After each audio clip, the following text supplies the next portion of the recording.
So we've talked for many times on this program about how much we love Esley. Yes. Esley is important to note. Esley is a good friend of ours in theory. Right. Because we don't spend enough time with him. He's a fixture in our lives, although he's never present. And I would love to spend more time with him. Mm-hmm. If not for the fact that I try, but he does not reciprocate this effort. Occasionally. But I've been trying to call him and text him to see if we can hang out, and he's been unresponsive, to say the least. And so I thought I'd take matters into my own hands. I'd find out where he'll be at a specific time. Oh, yeah, that's right. And confront him. I forgot about that. And so I thought, I didn't know for certain. Here's the thing, it was a gamble. Because on Facebook, he puts, people oftentimes when they'll sign up to do an event, or they'll say, I'm interested, they'll say there's that, I've declined, or I'm interested, or I'm definitely going. Right? Yes. Those are like two different options. I'm interested, or I'm definitely going. Mm-hmm. And he put, I'm interested. Which could mean anything. It could mean anything in theory. It could mean that it's on his mind. Mm-hmm. It means that he'll probably go. It means that he might go if it's convenient. It means he'll be there in spirit, but not in person. And he said this to an MFA event at Columbia for, I guess, final film screenings, or for right. Whatever the fuck that's Thesis called. film screenings. I guess that's what they'd call them, yes. And I thought, okay, this is a gamble, but I should go to see if he'll be there.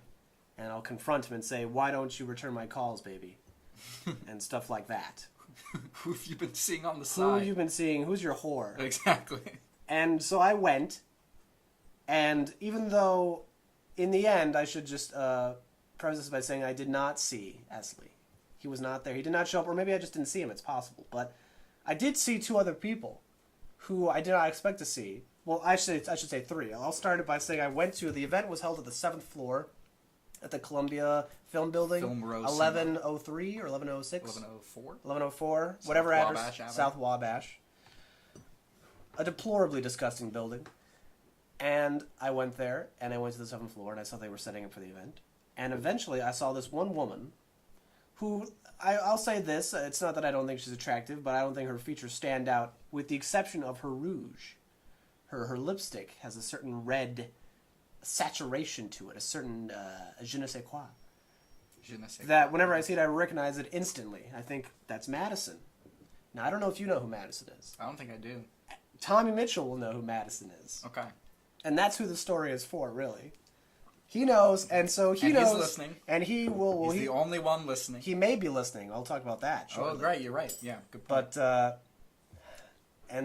so I saw Madison, and so just like if Tommy Mitchell were there, he would draw the same conclusion that I reached. If she's here, then the other two amigos aren't far behind. The two amigos being Connor and Orient. And so shortly thereafter, not too long, Connor does arrive. Now, I don't say hello to either of them at this point, because I'm not that friendly with Madison, and only a little bit more friendly with Connor. Again, these are more Tommy's people, but they've just seen me an egregiously large amount of times. Sure. And Connor with his Connor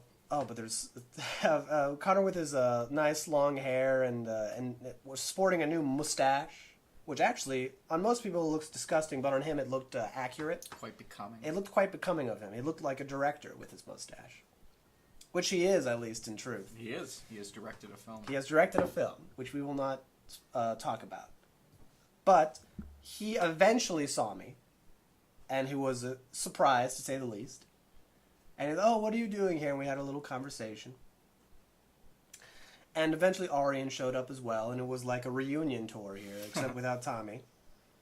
And at one point, I told him that I've been looking for work, and I've been trying to find work on film sets and stuff like that. And he said, well, I have this number. It's like a hotline number, where if you call them, I guess they're related, somehow connected to Chicago Med. Okay. And you tell them, oh, I could work if you need like a grip or something. And they'll put you on a list. And so he gave me this number. And so I'm thinking, why not on the air?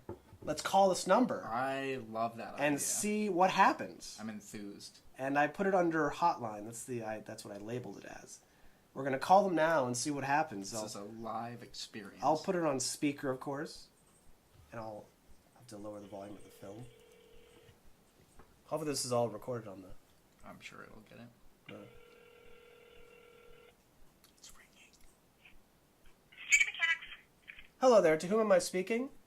This is Erin. Hello there. I received this number because I was under the impression that this was like a number if you wanted to sign up to say try and work on TV sets like Chicago Med and stuff like that. Am I incorrect?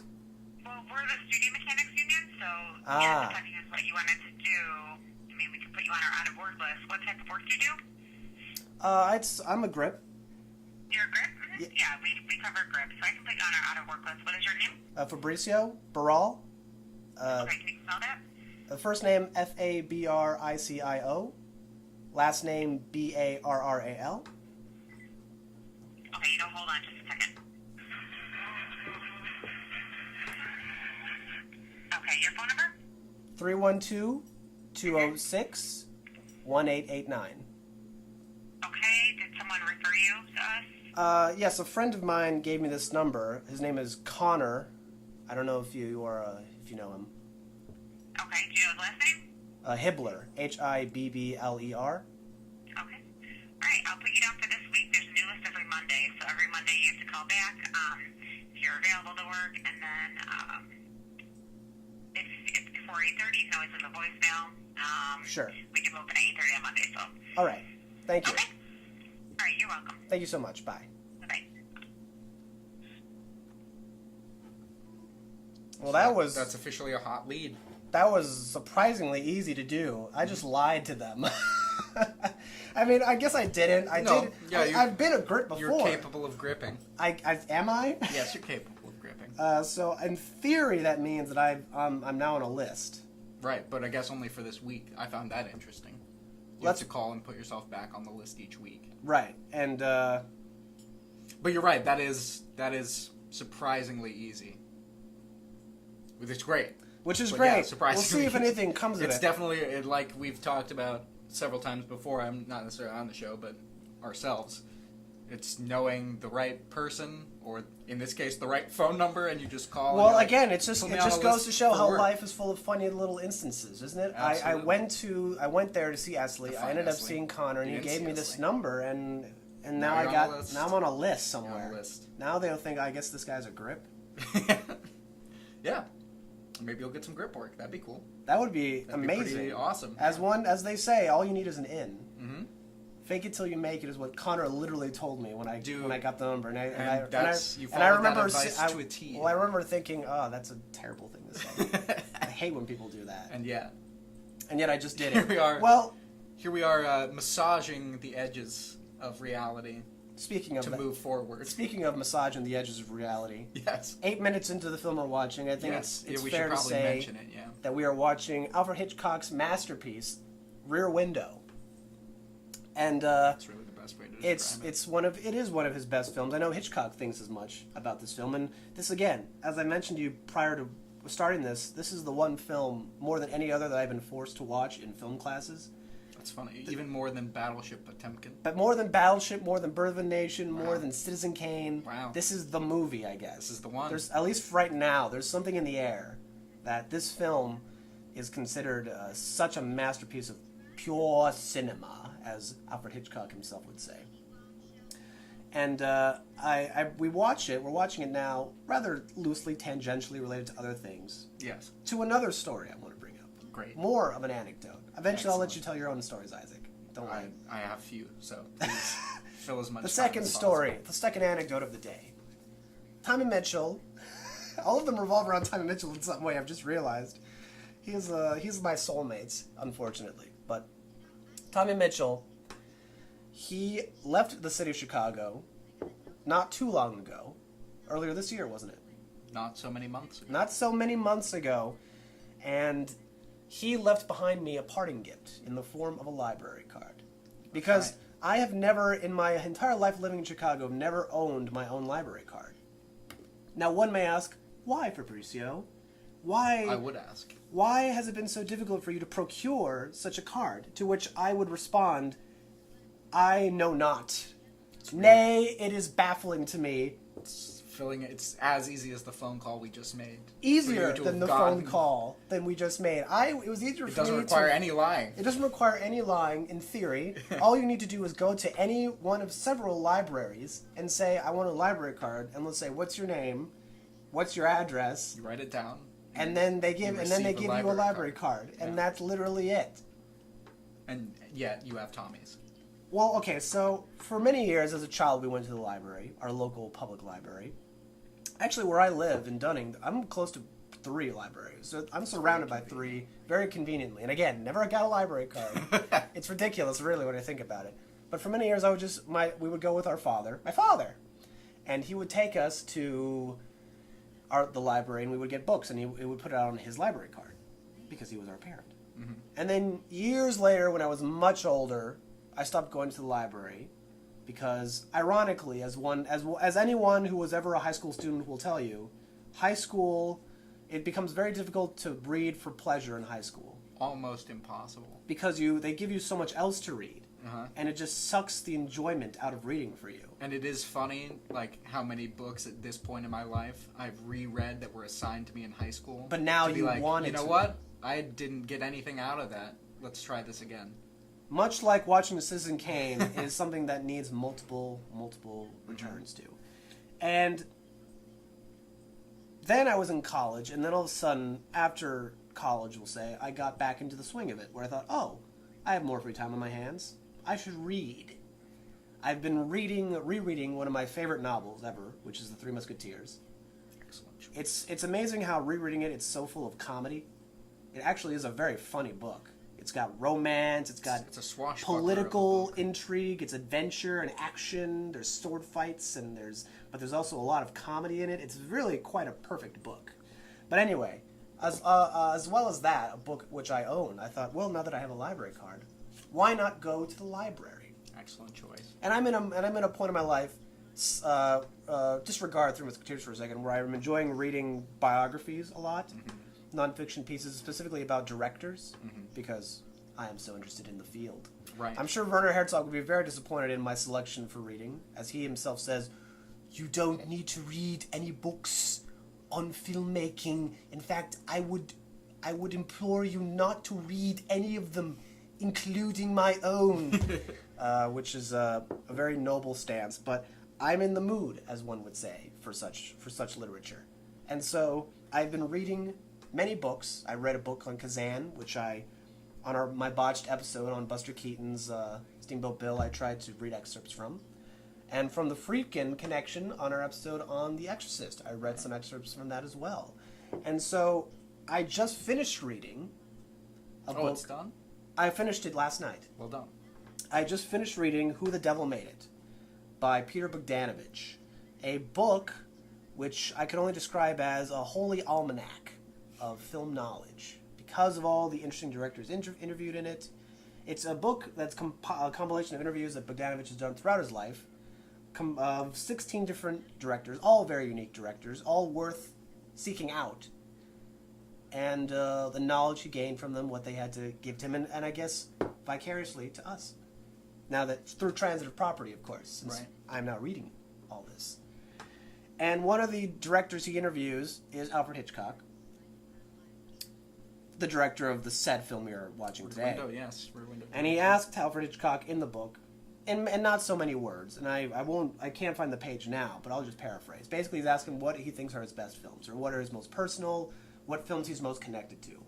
What films seem like the most Hitchcockian films? Speak him his truth. And his films that he enjoys the most, of his own, he says, are this film, Shadow of a Doubt, which is another great film we could watch another time. And also, I do believe, The Problem with Harry. Oh, really? Interesting. The Problem with Harry, which is more of a dark comedy. And Hitchcock always says, well, all my films have comedy in them. And most of my American movies, you don't get the sense of humor of the British because it's very macabre. And in The Trouble with Harry, as well as Mr. and Mrs. Smith, I get the chance to implore more of that so English humor. And it's true. He does have a really macabre sense of humor in his movies. And I guess it makes sense that one of his favorite movies would be one of the only comedies he's ever done. Sure. But Rear Window's another one of them. And I think we could talk about why that is. But before we get to that, I'm not done with my anecdote. So I guess it really is a full-fledged story at this point. You've gone beyond an anecdote. It's not anecdotal anymore. So I've been going to the library and reading books, but also, not too long ago, I figured out that there is a thing called the popular library. When I get books, I usually go to, again, even though I have 3 libraries close to where I live, I choose to go to the Harold Washington, downtown. It's the most elegant. It's the most elegant, it's the biggest, it's got the wide selection, so a lot of the books I want are exclusively there.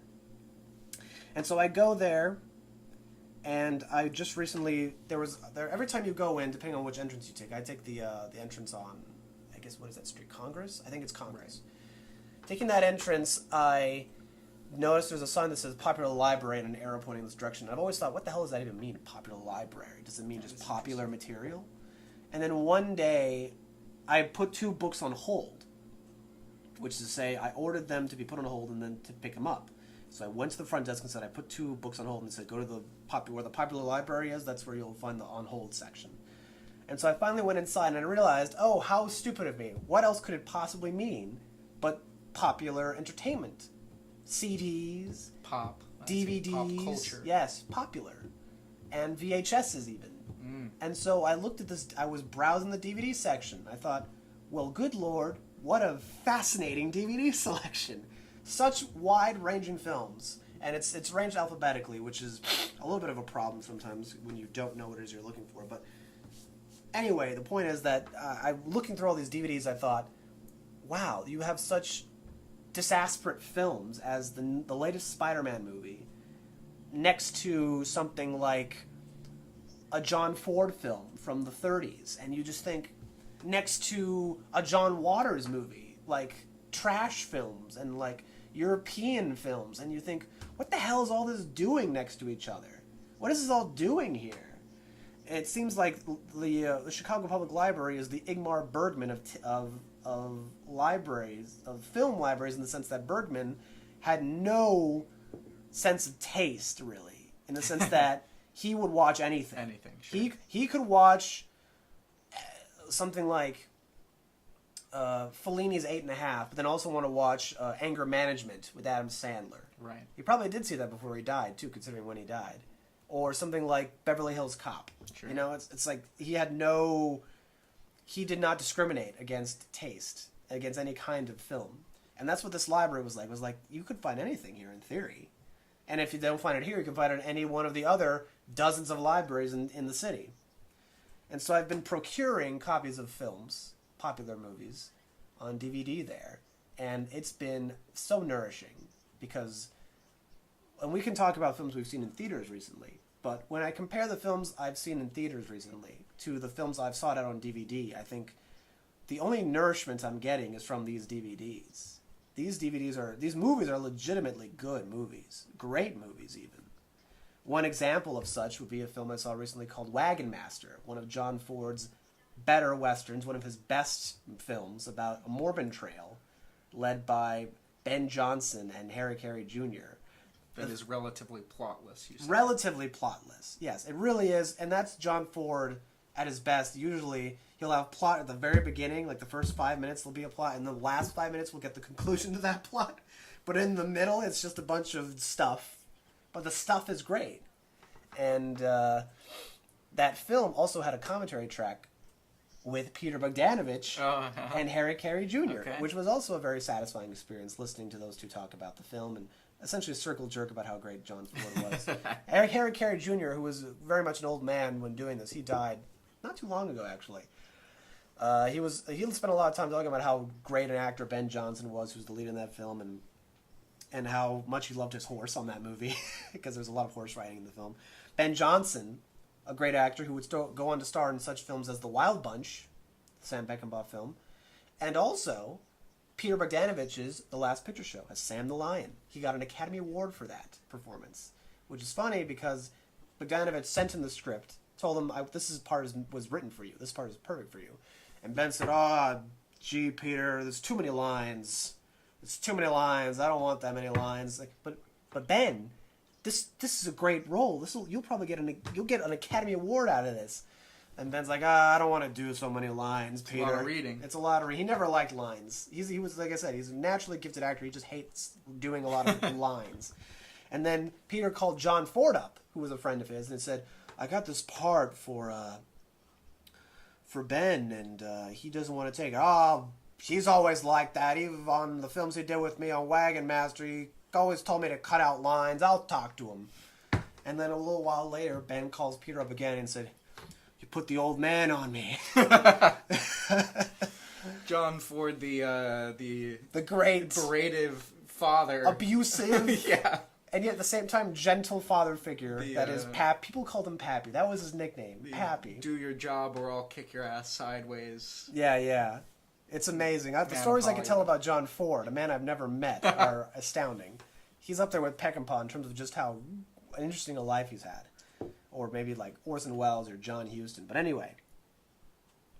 So he eventually did accept the part, and then he went on to win the Academy Award, so, in one of his career-defining roles. Good job there, Peter. So, well played all. Very good, Peter. And also, one more thing before we continue. One more thing. One more thing, as Uncle would say on the Jackie Chan Adventures. Yeah. He did another book. This book was released in like 1998, something like that. And so all the directors at this point are pretty much dead. All of them are dead. Even Sidney Lumet. But this was written before some of them had died. But he did a follow-up to this book called Who the Hell's in It? A book where he interviews certain actors, a lot of great actors, and one of them is Jimmy Stewart. Ah. Jimmy Stewart, who of course is the star in our film. Rear Window. And there's this wonderful little story that I will relate to you. So this is a story within a story now. And this is how I'll end both stories. Which is that he once interviewed Jimmy Stewart on the set of some film. Or maybe it wasn't even on a set. He was interviewing him. And Jimmy Stewart said, I have a story for you, Peter. There was one time we were shooting a film up in Colorado, and we were on lunch break, and we were eating those terrible movie lunches, they give you, and one of the guys, he comes up to me, and he says, hey, are you Jimmy Stewart? And I say, yeah. And he says, well, you read a poem in a movie once, and it was pretty good. And that was it. And he walked away, and I said, well, thank you. And I instantly knew what movie he was talking about.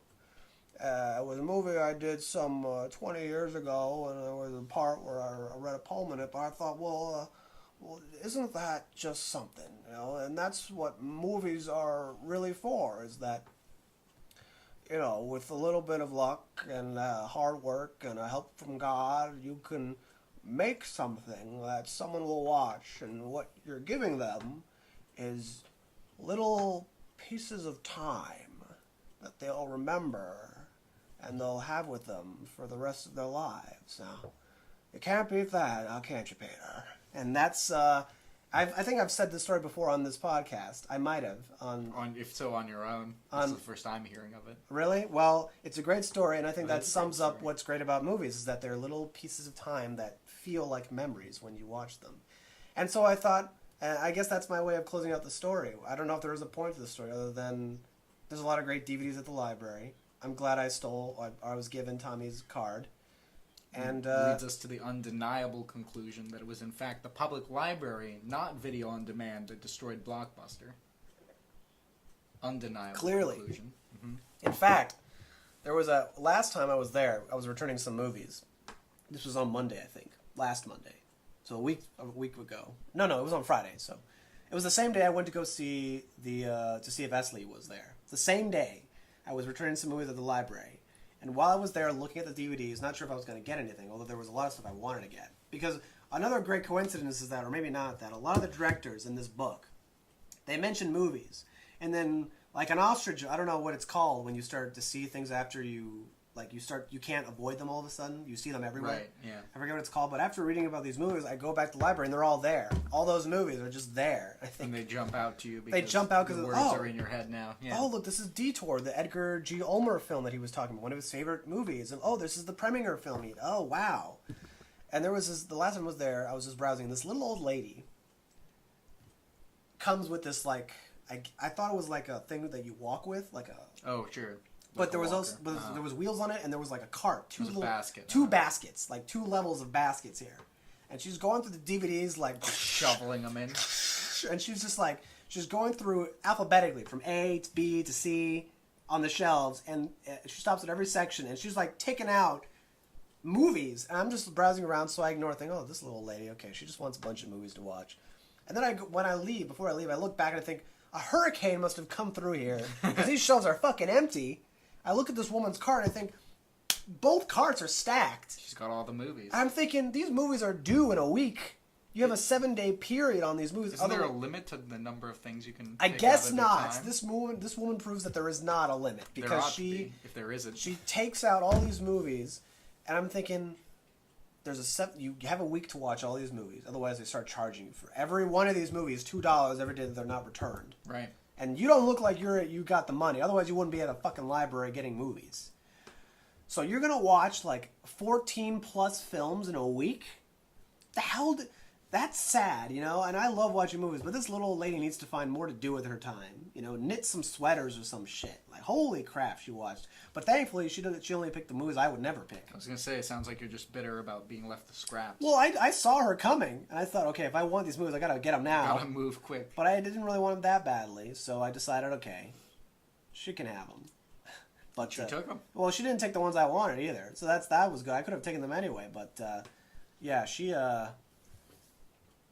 yeah, that was ridiculous. I'd never seen that before in my life. Maybe to other people that's very common, but I'd never before seen that in my life. A little old lady just plowing through the DVDs in a public library.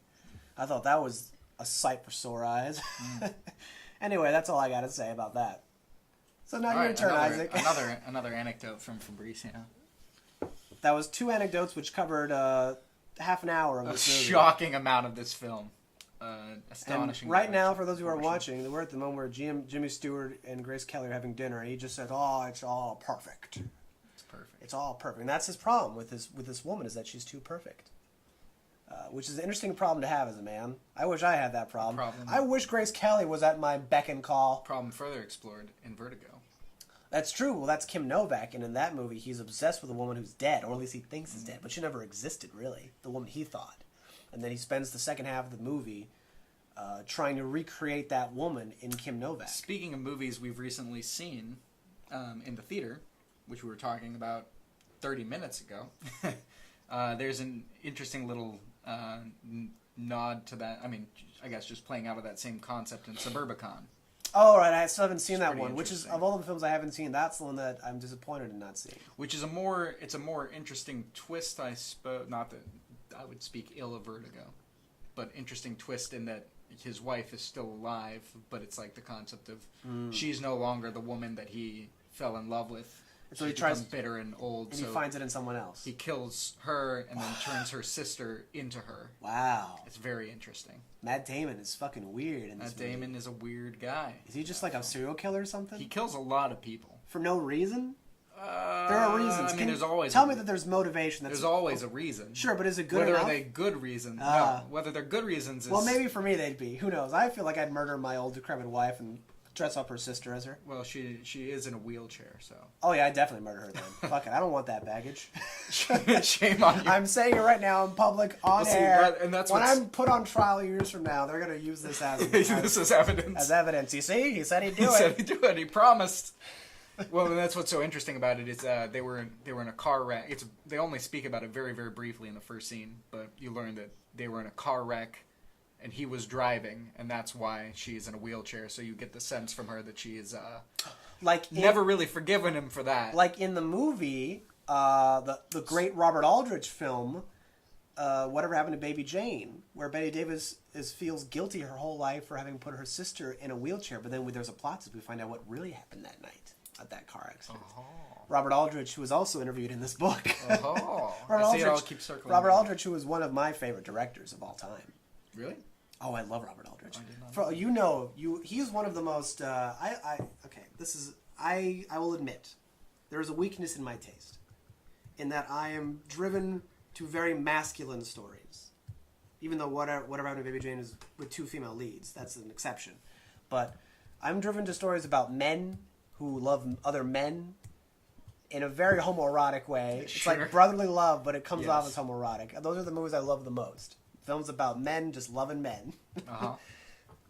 Okay, yeah, that And sounds about Robert right. Aldrich has made quite a few films like that. Most notably, The Dirty Dozen, Flight of the Phoenix.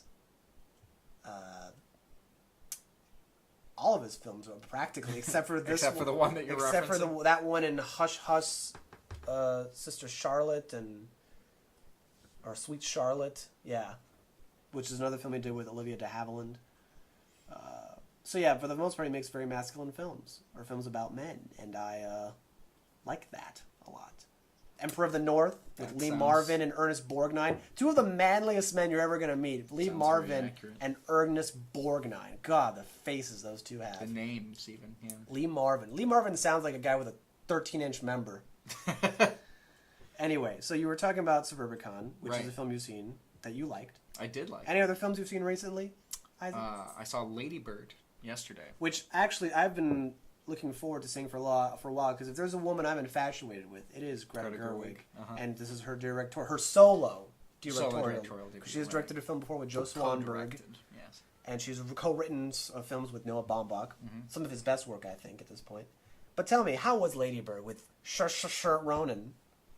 It was really. It was. No offense. It was quite interesting because I saw it with my wife, who, from everything I know about her upbringing, the film is very evocative. Right, because the film takes place in Sacramento, right? Right. She grew up in San Diego, and there's just a lot of parallels in the mother-daughter relationship, Which is what the film is in primarily the about. friendship relationships. Mm-hmm. And Spencer was unimpressed, Wow. which I found very because she loves Greta Gerwig, perhaps and more this than is you. And this is a film that's about her That what would is speak to her youth, upbringing. yes. Yeah, it's set in a similar time. You know, it's 2002, 2003. We graduated 10 years later, so that's Wow. in the Yes. same era. I remember the music from 2003. Yeah, I remember exactly. Chain Hang Low. That does well. No, that one doesn't make an appearance. Some Backstreet Boys music makes an appearance. Sure, though. that's what the honkies were listening to. I was Yeah. listening to Chain Hang Low Okay, good for you. and Chameleon and all that shit. But yeah, I thought it rang pretty. There's making a high school film when you've been out of high school for like 30 years, 20 years even, is a pretty hard thing to do authentically. They always seem to fall into the same tropes. But having been in The high one I school, wrote for you. yeah, sure. But that was intentionally supposed to be tropey. I would hope so. Yeah. Otherwise, I have no excuse. Yeah, it was meant to be tropey. But the experience in the film seemed to me to translate pretty like authentically to a similar time that we were in high school. So I thought it was pretty good. You also saw a film. I've seen, again, besides the films I've been watching on DVD, because I could Right. say for the last You couple also weeks, saw a new release. I've seen so many movies on DVD. It's actually, I'm exhausted myself. And there's still so many movies to watch. There'll always be movies that you need to watch. That's the beauty and shame of life. is Yeah. that there's too many movies. You'll die without seeing all the ones you wanted to see. But I saw some new films in the theater. I spent a whole episode talking about Blade Runner 2049. Did you listen to that one eventually? Did No, you? not yet. I will though. You don't That's have the to. one Again, I want to listen to that one. well, I'm not going to listen to the other two, but I'll listen to that one. yeah, the other. Of the 3 solo episodes you've recorded. Yeah, that's the one that That's has the any. one I would like that's to the one that listen to. I think has any merit, really. But I didn't bring up The Foreigner, nor did I bring up Wonderstruck, although we talked about them. Wonderstruck, which is a film that I wish was better than it was because it wasn't very good, and that's all I have to say about it. Even though it has some interesting bits. You put me off of it. I was considering that was on my It's a short film. list Look, let yesterday me put it like as well, this: but I if you didn't- have an Amazon didn't make Prime it. account, because it'll eventually show up on there because it's an Amazon movie. You know, there are worse ways to spend 2 hours, but it's not a film that I would go out of my way to watch. Don't see it in the theater necessarily. You don't need to see it in theaters. You do not. I'll skip it in the theater then. It's not. I don't think it's. Yeah. And then there's The Foreigner, which was actually mostly entertaining, and Jackie Chan was great. He was really intense, but there was just maybe too many scenes with just Pierce Brosnan standing around drinking whiskey. Because Who knew there was a limit? who knew there was a limit? But I guess there is. Scenes That you movie can reached watch. it. But that film was actually Whiskey. incredibly dark and almost Greek in its levels of tragedy, because almost everyone just dies in that movie. It really is intense. It's a lot of death. People are just killed execution style. People are tortured. Jackie Chan is just he gives no shits. Jackie Chan is like going out of his way to hurt people. So would you say it's a break in the sense that it's not like action comedy? Oh, are you kidding me? Oh, it's a break. It's not just a break. It's a different Jackie Chan role, It's a different universe. All right. It's like an alternate universe if Jackie Chan was making these kinds of movies. It's like a different person, yeah. But he's still great. He's great, and all the stuff As with we him. expect, yeah. That's obviously like with Lego Ninjago, which was not a very good film. The highlights are anything with him. Right. And so all this, even though there's not that many scenes of him fighting, the ones that are there are really good, and even just scenes of him standing around, just like, oh, Jackie, you're gonna make me cry. Seeing Jackie like a broken dog is the most saddening thing you'll see. You don't want to see that man in pain. You just because this is why movie stars are so great, because you have so much history with them that when you see them older and hurt, and it's like you naturally empathize with them because you feel like you know them. Yeah, it's interesting how sometimes the off-screen life can impede a role or a film. And sometimes, like in this case, I imagine it enhances because Jackie Chan has such a record of just being like an all-around stand-up dude. And a jolly guy. Speaking of enhancing a performance, I saw Murder on the Orient Express. And I bring that up because the new one, because that film's the remake. The remake, because of course Johnny Depp plays the gangster in that movie. And I thought, what appropriate casting. If there was ever someone who could play that kind of seedy, scummy, kind of terrible human being, Johnny Depp. And I don't think Johnny Depp's a terrible human being. I just think we have a history with Johnny, and at this point, it's just like you see him and you think, yeah, you're a rapscallion. Yeah, you can do that. And he was the best part of an otherwise very mediocre film. Oh, really? Oh. I'm sorry. I feel like I'm putting you off to all the films you want to see. You are, yeah. That's okay. But I'm a Debbie Downer like that anyway. But so the film's fine. It's entertaining. Let me put it like that. If you have not seen Murder on the Orient Express before, like any of the other original, half a dozen versions of it, there's so many movies on this book and TV movies and all this shit that if you haven't seen it before, you'll watch it and you'll think, oh, this was entertaining. I like this. So if under that pretense, if you haven't, I have seen. So yeah, you're not going to get anything new out of it. All right. It's one of those films where there's some things I can say about it because we can't speak about without talking about Kenneth Branagh, who is the director and also stars as Hercule Poirot. Perhaps the greatest detective in the world. Does it say that in the trailer? Yes. Yeah, he says that actually got a laugh when he says it in the movie. It got a laugh out of the audience. Is that your ring? Yeah.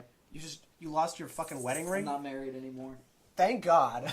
It's over. Now you can spend more time with It's me. on the floor somewhere.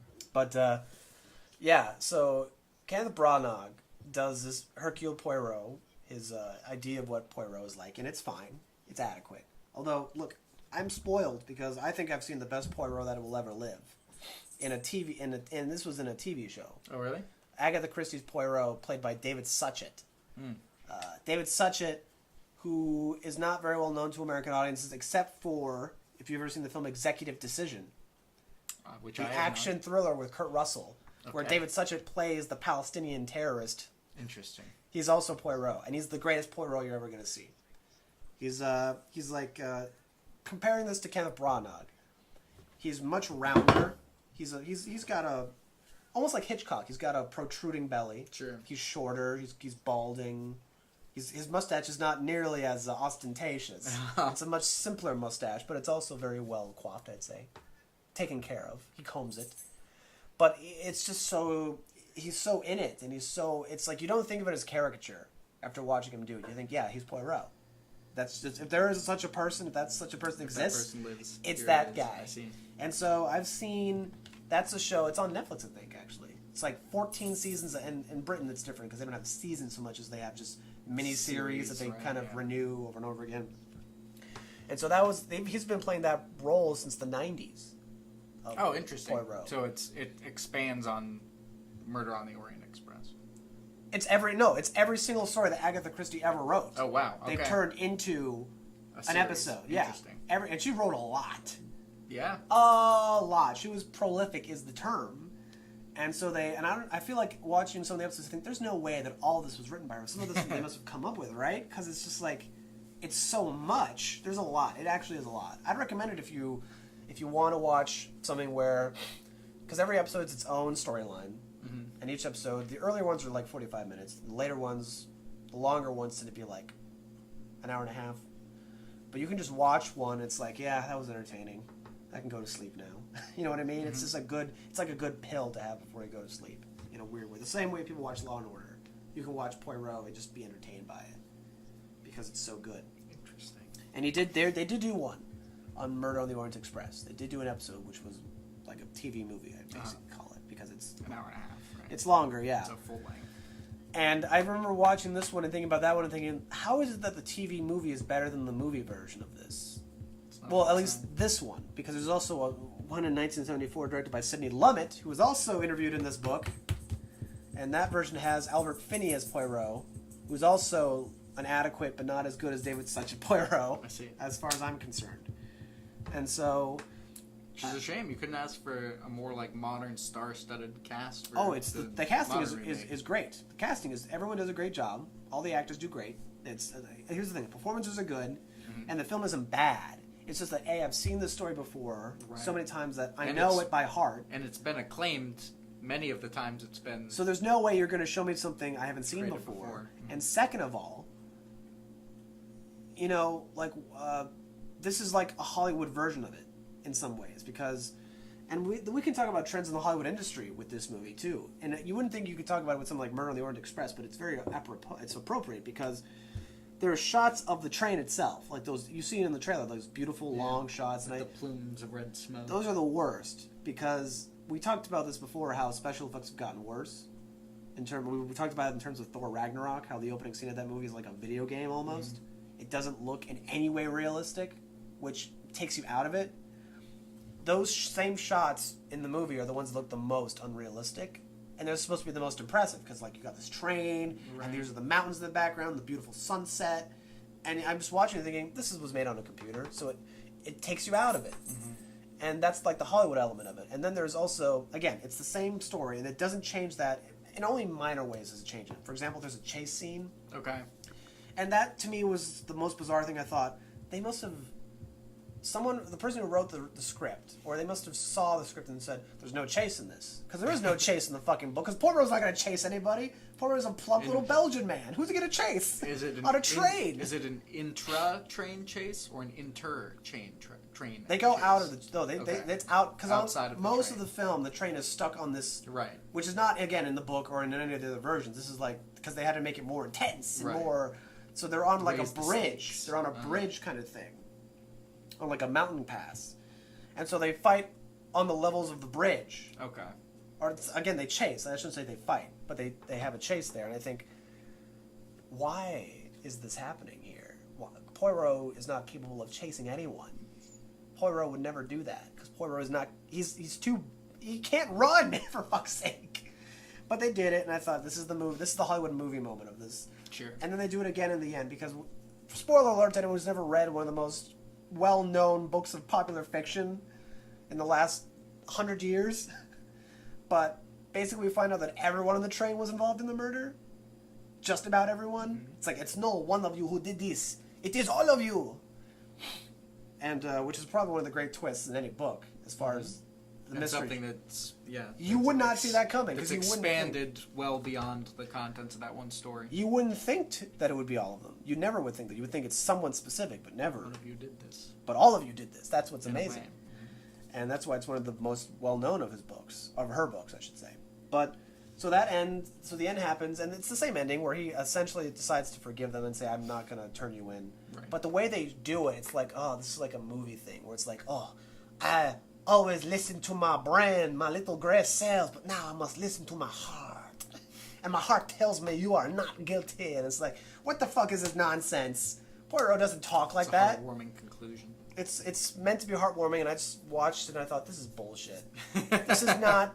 Your heart was not warm. I'm thinking someone read the book, read the script, or maybe even while they were shooting it, and the producer was like, this is too depressing.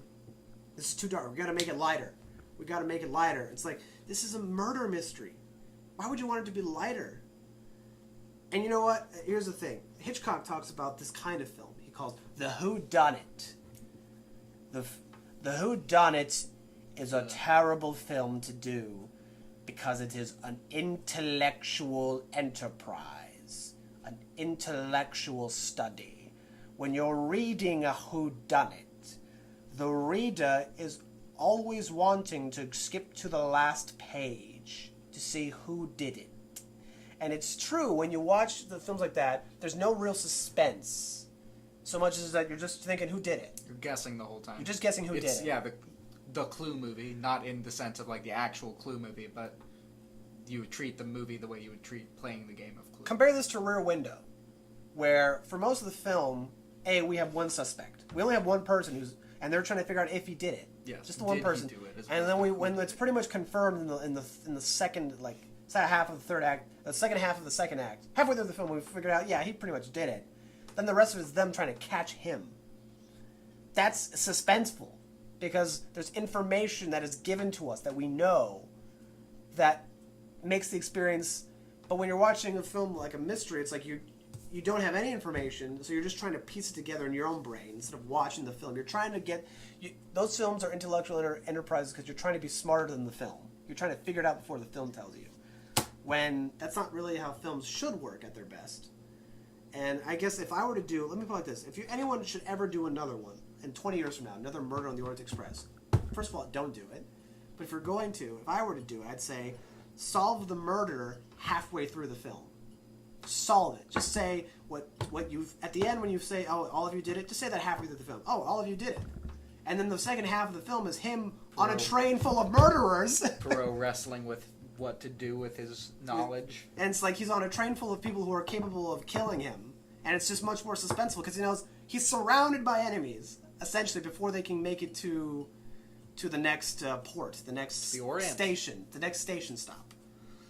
So that's much more suspenseful, because what are they going to do now that they know he knows? Right. The famous Hitchcock line of suspense is... the bomb under the table? The bomb under the table, right. Now that we know that they all did it, that's the problem with all of these... And, it worked the first time you watched it. The first time you see that or read it, you think it works because, it's like all these clues are building up to this suspenseful finale. Intrigue. Uh-huh. But then the part of him deciding whether or not to turn him in is like 5 minutes. Or 10 minutes at the most in any of these versions. Mm-hmm. It's not very long. But that's the most interesting part. Because it's Poirot, for the first time in a very complex situation, deciding, is there a definitive right and wrong here? It's the only time in any of the books Poirot has ever felt like that. That there is actually a gray area here. Mm-hmm. So explore that. Make that the second half of your movie. And then you have a much better movie because of it. Do you want to take that call? I do not. On the air? I do not. Who was it? It is PayPal credit. Oh, right. So I do not wish to take that call. That actually reminds me of the time that, remember when we were in college and Alan was on the phone with PayPal because they charged him some money that they shouldn't have? I did not. Were you there for that? Maybe you were there for that. I was there for that. We were in the lobby of the film building uh-huh. where they had the sofas. And we were just sitting there. It was me. I think Tommy eventually showed up, maybe. There was Danny was there and Scotty. Interesting. And we were just sitting there listening to this phone call. It was the funniest thing. Alan arguing with the blank faces of PayPal. Yeah, and saying, look, we've been on this phone call for an hour now. And now you're starting to agree with him. Why didn't you just do this at the beginning and save us the time? Why did you have to make this so goddamn hard? It's funny. When you listen to it, when I was there, it was really funny. I was like, oh, wow, PayPal. Was there an amount spoken? It was in the hundreds, that's for sure. Oh, okay. It was a lot of money. Then. It was a lot of money. So, but yeah, PayPal. I guess we are not endorsing PayPal on this program. No. Well, I mean, it's my fault. But oh, it's your fault in this case? My fault in this case. Well, I'm not endorsing your habits then. Yeah. I discovered that, so there's PayPal and then there's a recent addition, PayPal. This is great. I'll talk about my financial Talk about your troubles, financial problems on this podcast, please.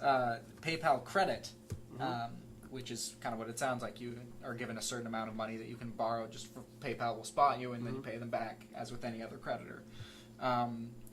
Unfortunately, not to PayPal's credit. Haha. Their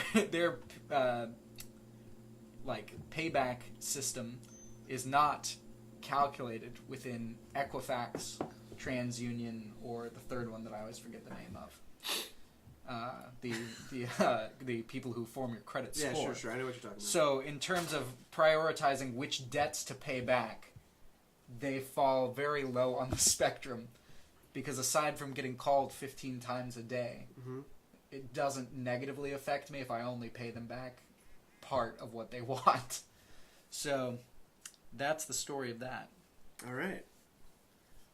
Well, I'm sorry, Isaac. Such is life. If only you were Jimmy Stewart. If only I were Jimmy Stewart. If only we were all Jimmy Stewart. So another thing to jump off of Rear Window, and again, speaking to our core audience, our target audience, Tommy Mitchell. I do hope that one day when we get a larger audience, we'll just keep referring to them as Tommy Mitchell. You're all Tommy Mitchell. If we ever start getting questions and emails, we'll say Tommy Mitchell. We'll just refer to them all as Tommy Mitchell. Yeah, you are Tommy Mitchell. Our fan base if is you're just... listening to this, you're Tommy Mitchell. Our whole fan base is just ambiguously labeled as Tommy Mitchell. That's how, if we ever made merch, it would just be shirts that say, I am Tommy Mitchell. Like Fight Club. Oh, that's actually pretty cool. Yeah. I can't wait. Someday. I can't wait for us to be successful. Someday. We just gotta wait for it. We just gotta wait. So this film, obviously, one of the big issues that it deals with is the nature of voyeurism.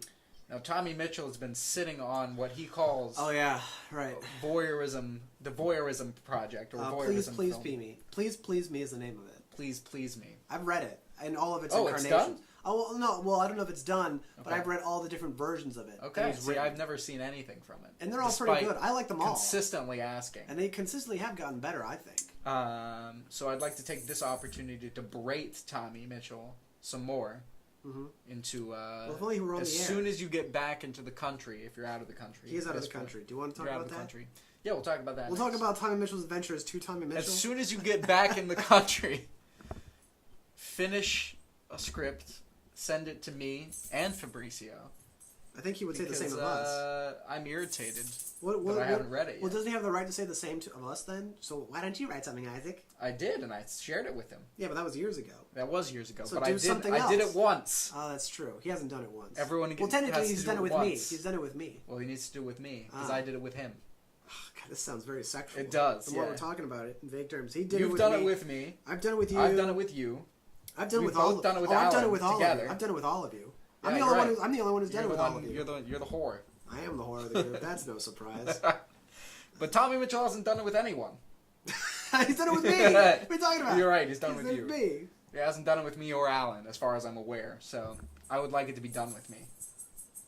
Well, it'll be done. Consider it done. Well, right now, for those of you who are wondering, those of you who are non-existent members, viewers of the show, listeners, our good dear friend Tommy Mitchell is currently out of the country in presumably Rome. That's what I've been led to believe, yes. Which is where the Vatican is located. Right. He's there on some kind of holy mission. His pilgrimage. His pilgrimage to the Vatican. Let me tell you, one thing I'm sure he'll say when you get back, they got a lot of stuff there. Because they do. They have a lot of stuff. I've been there. I don't know if you know this. I did not know that, no. I've been to Rome. I didn't know you've been to Italy at all. Oh, that was one of my favorite vacations I ever took. We went to Florence, Venice, Milan, you son of and Rome, and then we also took day trips to all the towns. That's magnificent. It was like over 2 weeks we were there. It was the best vacation I've ever had. I think I can say that without a doubt. It's my favorite, at least. And Rome, we went to the Vatican. We went to the Vatican. Right. And let me tell you, there's a lot of stuff there. It's like you can tell that they were the center of the world at one point. They were the biggest power in the world because there's a lot of gold and a lot of statues and a lot of paintings that you think, where the hell did they get this stuff? This isn't theirs. Which is interesting. This shit's from Peru. That you say that. Because when you and I saw Thor Ragnarok, that was one of the few things that you and I both agreed was most interesting. My God! In that film. Wow! Is what the a fact transition. that was pretty good. I love it. That's why we do this show, because we don't have to talk about what we're watching. You just gave me an erection with that one. It just kind of rolls off the tongue. In the film. I definitely want to do it with you. They paint good. Let's do it. They paint Asgard as a Vatican-esque place in the sense that they used to be they reveal that all these magnificent treasures and jewels and gold and The glory of the empire. yes, the glory of the empire is obviously not has not been attained through benevolence, which seems obvious once it's spoken to you, but is kind of something you always assume when you're set up. These are the good guys. They're like, oh, they just have that gold. They lucked out. They found a place that had a lot of gold. Yeah, like the So Aztecs. yeah, right. They built their house on gold. And then it was very interesting, to bring that element in where she's like, these are from conquests. Yeah, much Kate like the Blanchett. Vatican. Kate Blanchett, who plays the Hela, goddess of death. the Hela villainous, Yes. the Hela hey. villainous Okay, you slow down there. villain of the film. Yeah. Antagonist. She's one hell of a villain. Hell of a villain. There we go. There, that's good. that's better. I like that. That's what That's what you were going for. Yeah, that's what I wanted. But yeah, that movie, which also goes back to our topic of how there's too much CGI in movies, and how movies are just not as good. I remember after watching Murder on the Orient Express, and I felt the same way after watching Ragnarok. I thought movies just aren't as good as they used to be, huh? At the very It least, seems to be general consensus. and I'm not even talking about Hollywood movies. I feel like even art house films are just not as good as they used to be. I feel like movies in general are not as good as they used to be. And they even bring that up in this book too. This book is going to keep coming up today because since I just finished it, I've read all of it, and just hearing all these directors talk about how they work. And I remember one of the things they keep mentioning, all these directors, is how they shoot only what they want or what they know they're going to use. Right? They cut in camera is the term. Interesting. Which is that you don't shoot coverage, and you maybe you'll have like a master and that's it. But you don't shoot coverage in all these different angles because you're not going to use them. And if you shoot it, then they're probably going to use it without your knowledge or your... Whether you want it in there or not. They're going to put it in there because they feel it's necessary. So you cut in camera so that you get the film that you want and you force them to cut it only a specific way. Interesting. And all of these filmmakers pretty much say the same thing. Yeah, we do that. Of course. That's interesting. And then they all talk about how, but that's not really common anymore, is it? No, yeah. It's I mean, not. Every like advice column you read, it's like Shoot a lot of coverage. 5 easy tips for making better scenes in your short film. Have a lot of coverage. Lots of coverage. And I just think, well, and it's almost like how Werner Herzog says, I never use storyboards. They are the instruments of the cowards. And I think the same can be said of coverage. I think that is the refuge of cowards because they're not sure what they want. So they just... And there are some filmmakers, really good filmmakers, who do shoot like that. William Wyler was one of them. He shot films like Ben-Hur, Roman Holiday, and Peter Jackson did that with Lord of the Rings. He does shoot a lot of coverage, But- and it's effective for him. Yeah. But that's because it's their style, not because it's a common practice. But that's just, it worked for them. But I think most directors, most great ones who are now dead, would agree that you shoot what you need only because you know what it's going to look like in your head, and that's it. Or yeah, Hitchcock I mean, again, would back to agree. Hitchcock, who Well, Hitchcock- claims to have seen every moment of every film in his brain before they Now, started doing it. He did say he used storyboards. He always say he would write out the film beforehand, and and then obviously he would have the storyboards and everything. But he was a very practical and economic filmmaker. You know, he didn't film more than he needed. You know what?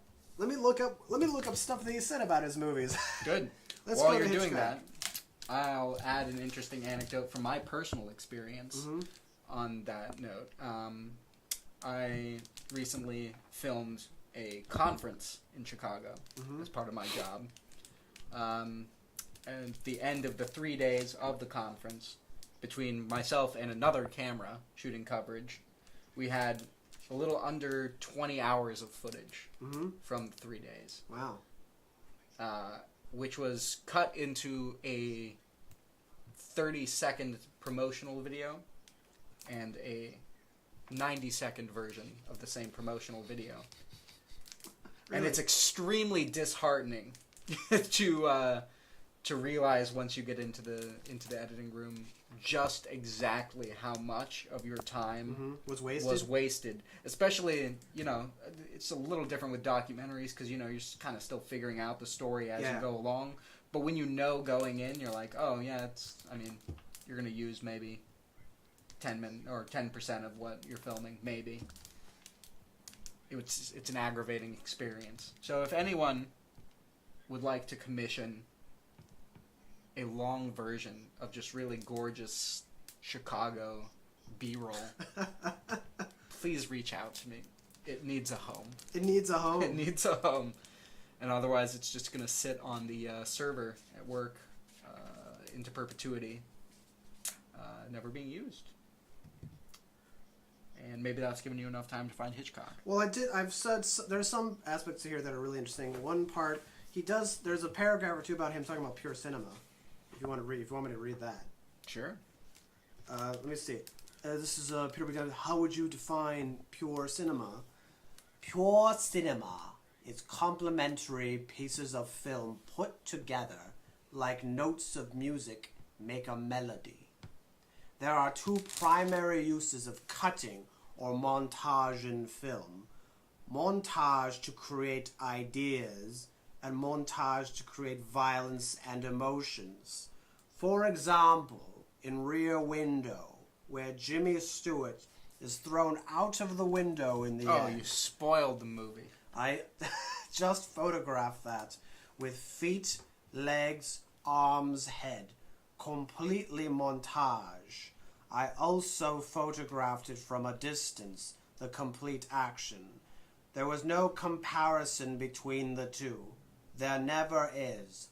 Barroom fights, or whatever they do in westerns, when they knock out the heavy, or when one man knocks another across the table, which breaks. They always break a table in bars. They are always shot at a distance. But it is much more effective if it's done in montage, because you involve the audience much more. That's the secret to that type of montage in film. And the other, of course, is the juxtaposition of imagery relating to the mind of the individual. You have a man, look. You know what he sees. You go back to the man. You can make him react in various ways. You can make him look at one thing, look at another. Without his speaking, you can show his mind at work, comparing things. Any way you run, there's complete freedom. It's limitless. I would say the power of cutting and the assembly of the images. Like the man with no eyes in The Birds, zooming the camera in. The staccato jumps are almost like catching the breath, is it? Gasp! Gasp, yes! Young directors always come up with the idea, well, let the camera be someone and let it move as though it's the person. And you put the guy in front of a mirror and then you see him. It's a terrible mistake. Bob Montgomery did that in Lady in the Lake. I don't believe in it myself. What are you really doing? You are keeping back from the audience who it is. What for? That's all you're doing. Why not show who it is? And that's what he has to say about pure cinema. Oh man, this is a great book for anyone who's It's another interesting. They even bring up one of Tommy Mitchell's favorite lines from North by Northwest, which is one of my favorites, where Peter Bogdanovich is, I suppose Mason's line, "That's not very sporting, using real bullets," is a kind of comment on the whole picture. Kind of. Yes. yes. Anyway, what were you about to say? Just another interesting thing, like modern, like I guess, filmmaking advice. Mm-hmm. There's a general hatred of the zoom lens among the cinematic community. Well, actually, Sidney Lumet. They bring it up with Alfred Hitchcock is an excellent antithesis. Well, where does he use the zoom lens? The anti-zoom. I mean, most famously, I guess, in Psycho is what I'm thinking of, when he zooms out from her eye when she's dead.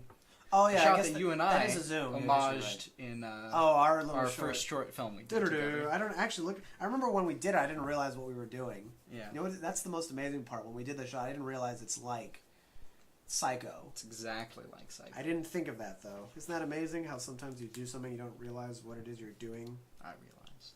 Well, good for you, Isaac. Anyway, one of the best interviews in this book, one of my favorites, is actually with Joseph von Sternberg, who's most famous for his films he did with Marlene Dietrich. The Blue Angel, Morocco, The Scarlet Empress. These early these early sound noir pictures that he did with her that are very well lit and beautiful, and Marlene Dietrich is great. But the interview in this book with him is like 2-3 pages. Okay. Because he would ask Joseph questions, and he would always give. He was worse than Ford. Rambling answers. He wouldn't ramble. He would give like monosyllabic answers. Okay. He would say yes, no. I don't know what you're Kind of. talking Yes, about. kind of. That's all he would say with all the questions. It's so funny. It's like 3 pages, followed by the longest interview in the book, which is with Howard Hawks. Interesting. Which is well over 100 pages. Fascinating. It is fascinating. Josef von Sternberg is a great director. All of these directors are great. All of them. Let's go through the list of names in this book. Robert Aldrich, George Cukor, Alan Dwan, Howard Hawks, Alfred Hitchcock, Chuck Jones, Fritz Lang, Joseph H. Lewis, Sidney Lumet, Leo McCarey, Otto Preminger, Don Siegel, Josef von Sternberg, Frank Tashlin, Edgar G. Ulmer, and Raoul Walsh. That is a list of people. What a lineup. That is a lineup. And for those of you who don't know who these people are, get the hell out of here. Get the hell out and look them up. Just do some research. I think they're worth their time. Whenever I want to watch a good movie that I know is going to be good, I watch one of their movies and various other directors. Yeah, it's funny actually. The book that I've just loaned to you. You just loaned to me, which is kind of similar premise, just a bunch of interviews with well-known, critically acclaimed directors. We swapped out one Sidney for another. Yeah, you're right. We got, instead of Sidney Lumet, you got Sidney Pollack. Sidney Pollack. All right. Who was great in the movie Husbands and Wives, the Woody Allen movie. Never seen it. He's really good in that. I'll take your word for it. Are you excited about Wonder Wheel? I'm very excited. I figured you would be. The hell kind of answer is that? It means I figured you would be. I thought that you would be interested. Why ask the question then? I wanted to know if I was right. And I am. Yes, I'm looking forward to it a lot. It looks great. The trailer looks great. Now, trailers are deceptive. Of course. But Woody Allen's consistently good, so why would this be any different? It's got a great cast. It looks... Vittorio Storaro is his DP. The movie looks gorgeous. That, I can't wait. It's coming out December 1st, I think, in theaters. Also coming out later that month is Steven Spielberg's next film, The Post. That's right. With Tom Hanks and Meryl Streep. I just saw the trailer for that, too. Also looks good. Also looks good. It's amazing how consistently good directors tend to make consistently good projects. That's funny true. How that works, isn't it? It is funny. Yeah. Another director who's coming out with a movie, I don't know if it's coming out later this year, probably in time for Oscar season, you'd think, is Clint Eastwood's next film. Clint Eastwood, who got his start in Sergio Leone films as well as Don Siegel films, who was interviewed in this book, right when they were making Coogan's Bluff, one of, I think, the first film he did with Clint, or the second film, I forget, which I think it was the first one they did together, and also a really good one. But yeah, Clint Eastwood as a director, he says it pretty much openly. His biggest influence was Don as a director, as well as second to that probably Sergio Leone, because they taught him everything he knew. He learned a lot from them. And Clint Eastwood, I think, is actually a very underrated director. I don't think people give him enough props. I think he's tremendous. Well, he directed Gran Torino as well. Gran Torino, phenomenal. Mystic film. River, phenomenal. Letters from Iwo Jima, as well as Never Flags seen of Our Fathers. He directed Unforgiven. He directed what else has he done that's become really well known? A lot. He's done a lot. What is Sully? He did Sully, which that's came right. out Yeah, very which is also recently. very good. He did. He's done a lot of movies. So what's his upcoming one? I don't think I've seen anything. I don't forget what it's called, but it's about, I guess, this terrorist hijacking of a train or something. And what's interesting about it is that basically it was turned into a book or something, and it's about these 3 like friends or brothers, and he actually got those 3, the same people who were in the real life event, to star in the film. Oh wow! As themselves. Wow. Which is interesting. Yeah, that's a bold move. That's a bold move. I can't wait to see if it pays off. Mm-hmm. Because again, Clint Eastwood is I know at one point he was supposed to direct A Star Is Born, a remake of A Star Is Born, but now I guess Bradley Cooper is directing that. Okay. I know this because last time I was at the AMC, there was a guy who was just saying, "Hey, want to go see this movie? We're doing a pre-screening of it." Oh, okay. And I think I still have the sheet, but I never called them back. Okay. Do you want to go see that? Yeah, if I still can. The Bradley Cooper directed and Star Is Born. Bradley Sure. Cooper helmed films. I love those free advanced screenings. Every time I go to an advanced screening, it's almost a bad film. Oh really? That's universally. That's what happens to me. So I'm nervous. It's a shame. If I go to it, it's going to be bad. But if I don't go to it, it may not be bad. So I've got a funny little anecdote about advanced screenings. This is the anecdote episode. So I've been to a few of them. Usually by the time I notice that I've gotten an email that's like, there's an advanced screening coming up in your city. By the time I click on the link, all the open seats have been claimed. Aw. But I've been to a few. For the what 3 that I films? can remember off the top of my head. can Or remember, four that I can remember off Oh the top of boy, my head. this guy. Grand Budapest Hotel. Hey, Which is great. That's good. That's It was wonderful. an awesome one to see it. Can't wait for his next movie. Yes, me too. I love dogs. I Love Dogs. Yes, Yeah. which sounds a lot like I Love Dogs. It's true. I wonder Perhaps if both that's will intentional. come true. I wonder if that's intentional. Yeah, I wonder also. Isle of Dogs. Anyway. Yeah, that's interesting. I didn't even notice that before. You're Anyway, keep saying. right. Talking. So yes, Don't Grand stop. Budapest Hotel. Don't stop. The most recent Mission Impossible movie. Ghost Is that Protocol. Rogue Nation. Rogue Nation. Yeah. And I don't know.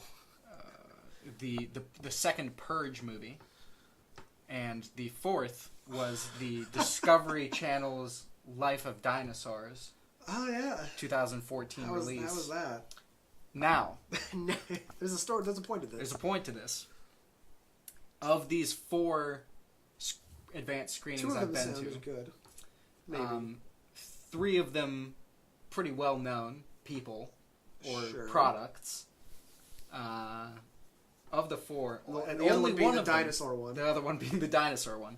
Only one of them has forced me to check in my wallet, phone, and any Yeah, other yeah, recording yeah. device before entering the theater. And that was the dinosaur. And it was one? the dinosaur movie. We want everyone to see this brilliant work of No art. bootlegged copies of the dinosaur movie. This is where we make all of our money. The other interesting thing about it is it's also the only time that I've seen a change from the pre-screening to the actual release. And it was a pretty big change. Oh yeah, you saw the official release. They either re-recorded or had already recorded 2 different talents for the main character's voice. Uh-huh. Because it was a different voice actor in the pre-screening than in the actual wide release. Which is fascinating. Yeah, I guess they got a lot of cards saying we don't like the voice. Yeah, a very annoying voice or something. Though, the only time I remember going to a pre-screening, the most recent one, I guess, it's been a while, was when I went to go see American Pastoral. Starring and directed by... Whenever you get an actor directing their first film, it's like, oh boy, this is going to be rough, isn't it? And it was American Pastoral, and we would just start... Suburbicon was We were laughing. Well, George Clooney has directed other movies. Oh, I thought that was his debut. Nope. Oh, really? He's What else directed has other... he done? George Clooney's done a few movies, actually. I He did did. not know He that. did Good Night and Good Luck. Oh, yeah, you're right. He directed other things that I can't remember Right. off the top of my head, but he's directed movies. You're right.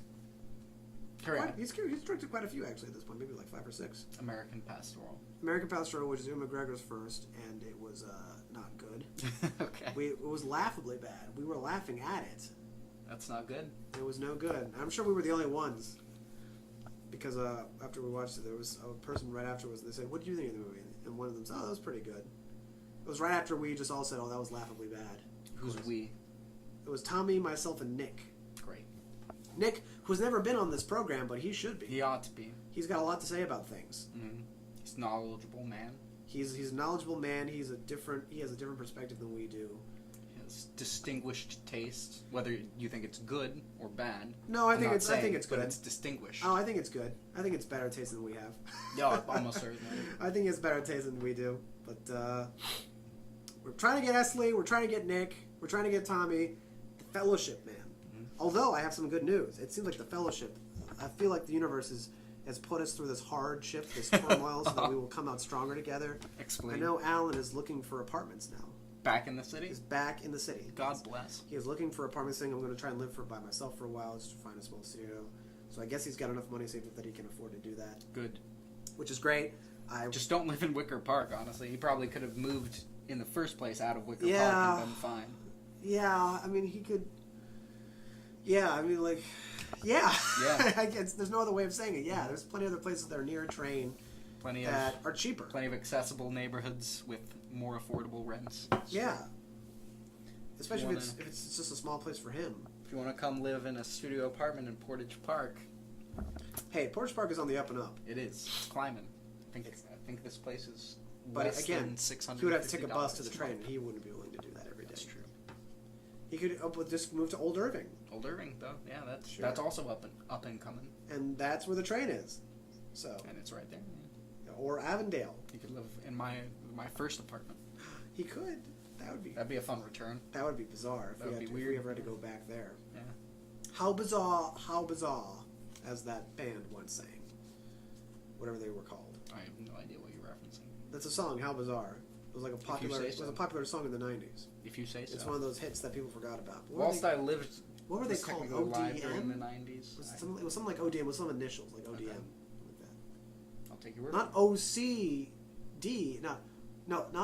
Not OMD, which is Orchestral Maneuvers in the Dark. Not They- OAR. No, the Orchestral Maneuvers in the Dark, which did the song "If You Leave, Don't Look Back, Please Don't Waste One Single Day." You know that song? No. The one that goes.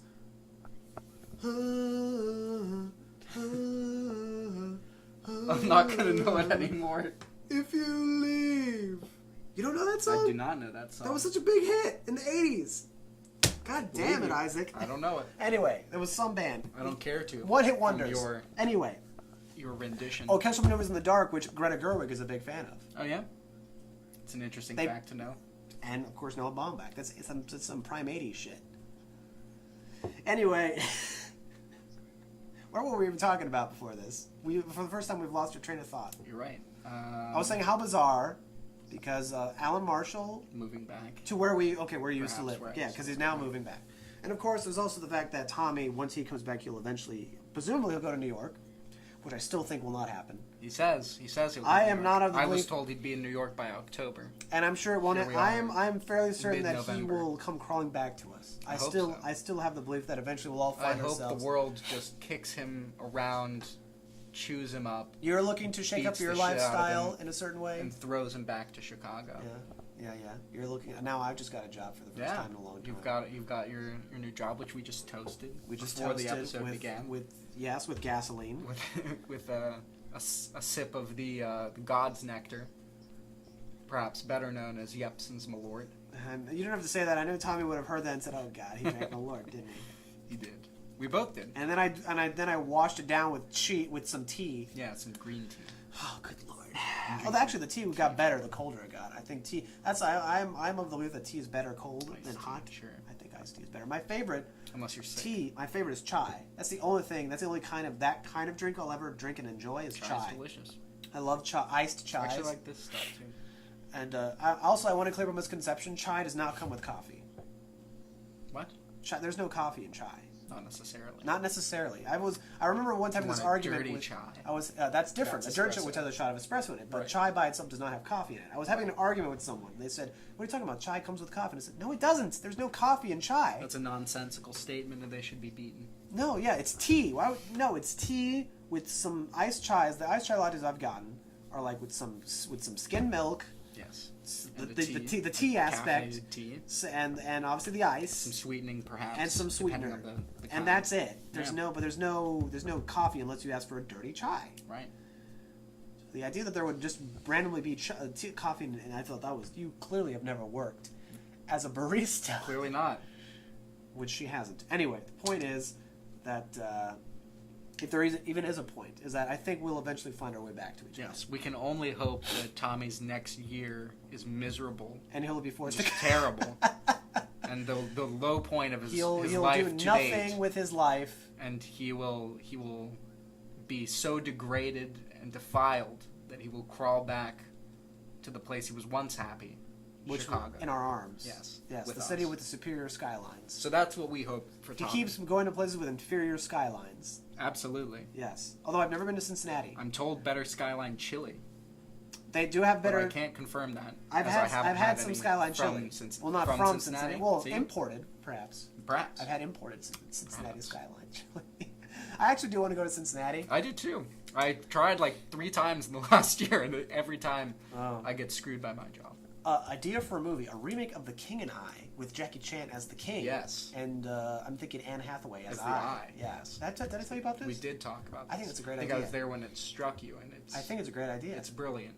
Finally give the man what he wants. Musical numbers. He gets to be the romantic lead. He gets gets to- to he bang gets- a chick half his age. He gets to walk on the beach holding hands with the girl. in With Anne slow motion. Hathaway. Come on. And then That's after, all the man has ever wanted.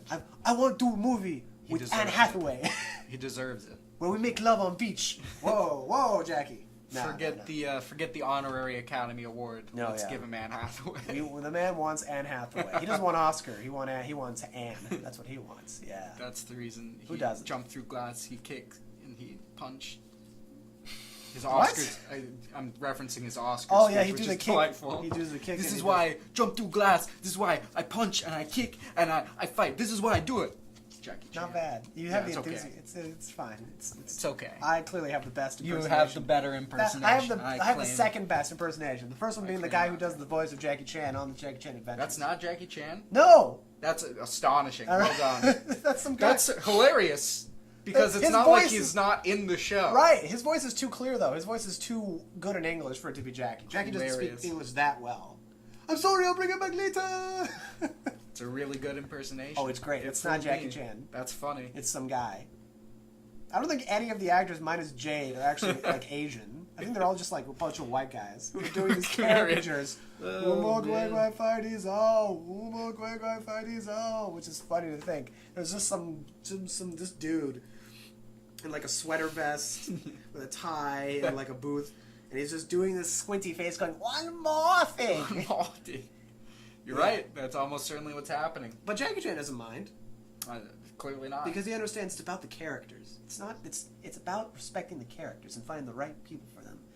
You can be white and play an Asian. Sure. If Jackie Chan says it's fine, then it's fine. all right. Jackie Chan can do whatever he wants. So, in the words of Guy Ritchie, speaking about casting his upcoming Aladdin pretty film, much blackface is okay, is what we're Aladdin saying. film, it's not going to be what it like actually is Look at because the it's its colors. own thing. So I don't want it to be affected by like what is because it's a different thing. It's its own thing. So I don't want it to become a part of like what's here because it's over there. So it's just going to be what it's going to be. Now, Guy Ritchie, what the fuck does that mean? That Are sounds- you casting God, look people? at her skin in this movie. Ooh, man. That's some skin, yeah. And the colors. This smooth. movie's got great colors to it. Technicolor, man. It's got If that I- blue and orange. Let me tell you, I've told you that the way, if I could shoot films a specific way with specific cameras, I've told you what I would want, right? I specifically want to use Technicolor film strip with Technoscope lenses and shoot on a 2 perforation system so that my films look just like Sergio Leone's spaghetti westerns. Because that's exactly how they were shot. I respect that. That's my aesthetic. And I can't replicate that with digital camera. You cannot do that. Fake that one. I can't fake that. That's too specific. I gotta get real. That's what I need to do with my life. The beautiful thing about a lot of this that I miss is like, Look how at those like shoulder blades. Oh, those. sharp focus is not sharp, No, yeah, you're which right. I miss very much. Oh yeah, it's there's some soft lighting. There's always a bit of a glow. Yeah. Like you don't need touch up because like who the fuck can tell what's on there? It's in focus, but it's Right. also And it's even better with black and white. Even in black more and white. dreamy. That was something that McCary and beautiful. Bogdanovich were talking about. How and Leo McCary one of his best pictures of Make Way for Tomorrow, which is a film so sad. Orson Welles said, "It's the saddest picture I've ever seen. It's a film that could make a stone cry." It's a film about an old couple that essentially are forced out of their house because they can't pay for it anymore, and they move in with their kids, but the kids don't want them. very sad. It's very sad. It's a very sad movie, but it's you have these youngish actors playing these old parts, and so they have a bunch of makeup on them, and it looks much better in black and white. But if you were to do it in color, it would look much worse. Black and white just makes things look better. If you have troubles, if you think you have something that says, "Oh, that doesn't look very good," just shoot it in black and white, and it'll look better. If you don't have sets really, that you don't really have any real sets, shoot in black and white. Everything looks better in black and white. It really is true. And if you're going to shoot in color, use outdated film Technicolor, from yes. the 1950s. Yeah. Look at the green on that dress. Go find some Panavision. That is the most saturated green you're ever going to see in a movie. That's something that Technicolor was known for. Their luscious greens. So saturated. Yeah, the greens especially were they Which bragged is, about that. Which is interesting. Everyone had because their own color stock. to get into- Eastman color, Metrocolor. Get into like some nerdy Technicolor digital was- camera color science. Oh God. The majority of cameras naturally still hue green because the 4 channels that are recorded RGB alpha. Oh right. But they yeah, shove yeah, the yeah. alpha into the green channel, Oh, so it's okay. That makes okay. which I is see. why there's like you'll hear a lot of like 220 color profiles, meaning it grabs mostly from the. mostly from the green. Oh wow, that makes sense. I remember one time being in Colombia, and I didn't know anything about aspect ratios. And I still am sometimes, I know aspect ratios more, but even then, sometimes it's hard for me to tell which is which. There's only really 3 that are relevant to most people. 3 or 4. For the majority of the time, 1 that's relevant to most people. And I remember this is to me, it's so sad that I learned more about movies at IT than in any film class. Right. And I remember this one time we were watching a film, we were putting in DVDs and DVD players to test the DVD players. Because there was like 16 of them that we just got. We were going to put them in rooms. And I remember we were playing some movie, and our one of our bosses, Craig, comes in. We were watching and says the aspect ratio on this is wrong, and he looks at it, and we say what? Me specifically, I was like, I don't know what you're talking about. It's like, no, don't you look? Their faces are oblong, like they're too stretched out. I didn't notice it, and then after that, we got into this whole thing where he takes a whiteboard and he explains to me how aspect ratios works. Like this is yeah, that's sad that wasn't covered in one of It's sad that no one ever thought. One of the sad things I remember in the first day of MIP 1, I remember thinking, oh, they expect us to know certain things. That's true. I remember thinking, but the whole reason I'm here is because I don't know those things. Why don't you just teach me those things? I learned those things from IT more than I learned from any class, which was ridiculous. That's true. I learned much more how to work on a computer in IT more than anything else. God, IT was probably the greatest life training I've ever gotten. So far, at least. So far. That's the best life training I've ever gotten. In theory, presumably. But, yeah, so aspect ratios. Now I know them. 235. Another thing 185. I'd like to loan to you. I've got an old tape operator's manual for, taking the tape operator test that's got, really good, stupid, intense technical stuff. Great. Also, another book I just recently got out, which is a book I've been wanting to read for a long time now. It's called, John Alton? He's one of the great cinematographers of Hollywood, as far as I'm concerned. He was most well known for his noirs. Okay. Like the ones he did with Anthony Mann, like T-Men and Border Incident. But he also did An American in Paris? Yes. You know that sequence at the end? No. The huge dance number? Okay, yes. He shot that. Okay. And he got a Special Academy Award for that. Because it was so well done. So he's just he's one of my favorite DPs. Even though Tommy says, I don't believe you. Every time I tell him my favorite DPs and I mention him, he says, I don't believe you. I don't believe that John Owens is one of your actual favorites. It's just a cool thing for you to say. It's just something you feel good about yourself. Because it makes you sound intellectual. But I really do genuinely think he's great. I believe you. And he has this book, which I've been trying to read for a long time, called Painting with Light, where he essentially goes through his process, how he shot all of the movies, what kind of lighting techniques he would use, and a lot of it is irrelevant in the sense that since I don't have half a dozen lighting kits with me, I can't do it. But I feel like it's great to know how he did it. Yeah, it's good to know the concepts. And so now I'm going to start to read that. That's good. And another book that I took out, another Bogdanovich book called This is Orson Welles. Okay. Where it's the autobiography of Orson, co-written by Peter. So Bogdanovich seems to be as much a cinema history enthusiast as I've always said this. Cinema creation enthusiast. And again, my opinion of Peter has improved over time. Because there was a point in time where I hated him. I thought he was no good as a director. We've talked about wanted no association with him. And I've seen more of his movies now. I think he's much better than I gave him credit for. But I still think, more than anything else, that he always has been a better film historian. He's much better. He's done more work, I think, for good in that field than any film he's made. Sure. Actually, one of my favorite films of his, and in fact, I'd actually go as far as to say it is my favorite. And it's such a Fabrizio film to pick. Because you won't know it, I think. Called Illegally Yours is the film. It's a film that is considered one of his worst films. Again, another reason why it's such a Fabrizio film to Fabrizio pick. choice, yeah. Of course, the films I love are the ones that most people think are shit. The contrarian in me, I guess. But I watched it. I remember I couldn't find it anywhere because it's a film that really bombed when it came out, and it didn't get away. It took years for it to show up on Laserdisc and then eventually DVD. So it's very hard to find it anywhere. It's on Netflix, on Amazon. But I remember I found a low quality version of it online. It couldn't have been more than 360p in terms of internet resolution. It was very low. I remember watching it and thinking, I'm just going to watch the first 5-10 minutes of it and see if it's any good, if I'm interested. And I remember after 10 minutes thinking, I'm still interested. And so I kept watching it. And every 10 minutes would go by and I thought, I'm still interested until eventually I just stopped counting. And I just watched the movie, and I thought, oh, this is really good. I really enjoyed this. Why isn't this a movie that people talk about? I don't know. I think it's his best screwball comedy. I think it's better than What's Up, Doc? I think it's better than any of those fucking movies. Okay.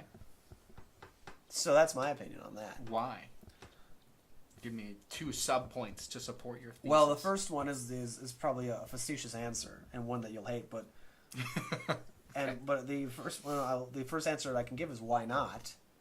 Which That's an idiotic answer. Because, I just naturally responded to it. It's one of those things that you can't intellectually realize. Why do you like this? Because it spoke to me. I liked it.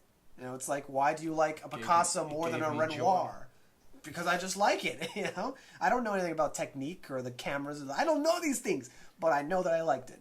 The second thing I'll give is because there are certain things that it does.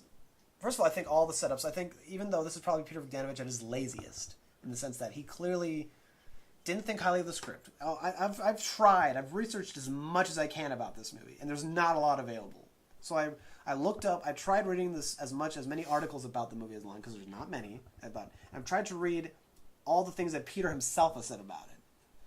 And basically, to sum it up, what his opinion was that he had a great movie. I mean, at least at some point he had a good movie, because he says, I remember showing it in previews, and everyone was just dying of laughter because they had never seen Rob Lowe in such a funny comedic, because he's really is a screwy performance in this movie. He's really funny. And he was like a teen heartthrob at that point. He was one of the Brat Pack. Yeah, he was... That was the height of that. 87. The Outsiders. Yeah, that was the height of that. The Outsiders. That was the height of that.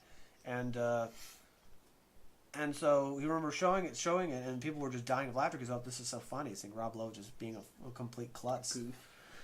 And then this was a film he produced, the only film he ever produced with Dino De Laurentiis, and I guess Dino took it away from him and cut it again, and that cut was the one released, and that's the one that Peter hates. But I love it. I still think it's great. So, and maybe there's another cut that was even better than that. In which case, I want to see this, But also. And this was convenient. It was random, but I was at the library at Columbia, the Columbia Library, and eventually I saw the book on Rob Lowe.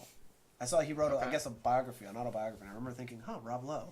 I wonder if he brings up Illegally Yours. And so I just skimmed through it until I got to that part, which is like 2 pages. He talks about that movie, where he says basically he loved Peter Bogdanovich. He thought The Last Picture Show and Paper Moon were 2 of the best films of the 70s. What's Up, Doc is a really great screwball comedy. I thought, oh, this is another screwball comedy he's doing. I'd love to be a part of this. And he says, the script was great, but then I guess Peter, he kept making changes to the script, which I thought were only to the detriment. The female lead in the film, Colleen Camp, Rob Lowe says in the book, I don't think she was right for the part. She's great and all, but I think that part needed a star, like someone who was a really well-known name.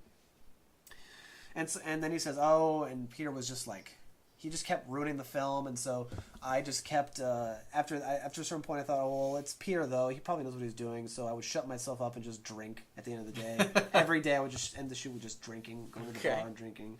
To which Peter Bogdanovich, not directly as a response, but he also says coincidentally that Rob Lowe was difficult on the film. He says Rob Lowe was difficult, that it was really hard to get him to do anything. He was always drinking.